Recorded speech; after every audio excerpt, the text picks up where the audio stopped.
வணக்கம் ஃப்ரெண்ட்ஸ், வெண்டைக்காய் புளிக்குழம்பு மெனு இன்றைக்கி பார்க்கலாம். தேவையான பொருட்கள்: வெண்டைக்காய், மஞ்சத்தூள், மிளகாய்த்தூள், மல்லித்தூள், உப்பு, தேங்காய். வணக்கி அரைக்கிறதுக்கு சின்ன வெங்காயம் கொஞ்சம் எடுத்துக்கோங்க. அதில் ஒரு 1/4 ஸ்பூன் சீரகம், கொஞ்சம் மிளகு போட்டுக்கோங்க.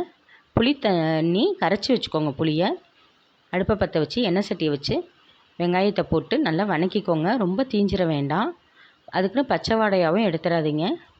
நல்லா வணக்கிக்கிங்க. இதுவும் தேங்காவும் நம்ம அரைச்சிக்கணும். இதை மிக்ஸி கப்பில் போட்டு தேங்காய், வெங்காயம் ரெண்டையும் நல்லா அரைச்சி எடுத்துக்கணும். புளி தண்ணி நம்ம கரைச்சி வச்சுருக்கோம். அதேமாதிரி தாளிக்கிறதுக்கு கடுகு, வெந்தயம், கருவேப்பிலை, கொஞ்சம் வெங்காயம் நறுக்குனது, தக்காளி கொஞ்சம் நறுக்கி வச்சுக்கோங்க. ஒரு 1.5 பழம் நான் நறுக்கி வச்சுருக்கேன்.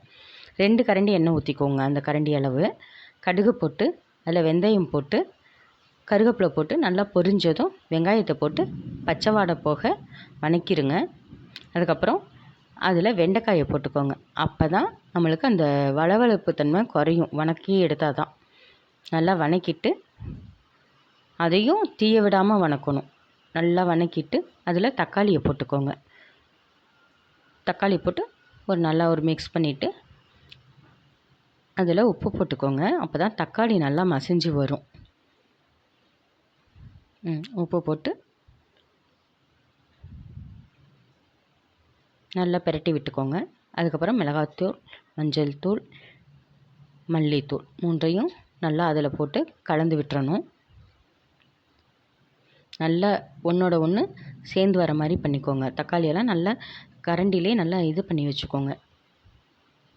இந்த தூள் அனைத்தையும் அதில் போட்டு மிளகாய்த்தூள், மல்லித்தூள், மஞ்சத்தூள் எல்லாத்தையும் அதில் போட்டு நல்லா மிக்ஸ் பண்ணி நல்லா பிரட்டி விட்டுக்கோங்க. அந்த தாளிச்சிருக்க எண்ணெயோடு அது நல்லா பிரண்டு வரணும். அப்போ தான் நம்மளுக்கு நல்ல டேஸ்டியாக இருக்கும். வீட்டில் அரைச்ச மிளகாய்த்தூள், மல்லித்தூள் தான் இது. நம்ம அரைச்சி வச்சுருக்கோம் இல்லையா, அந்த வெங்காயம், சீரகம், மிளகு, தேங்காய் இதை 4ஐயும் அதில் ஊற்றிக்கோங்க. நல்லா ஊற்றி நல்லா மிக்ஸ் பண்ணி விடுங்க. நல்லா மிக்ஸ் பண்ணிடணும்.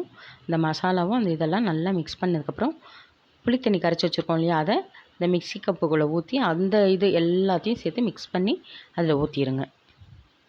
ஏன்னா அப்போ தான் மசாலா அதில் ஒட்டி இருக்கிறதும் இதில் சேர்ந்து வந்துடும்.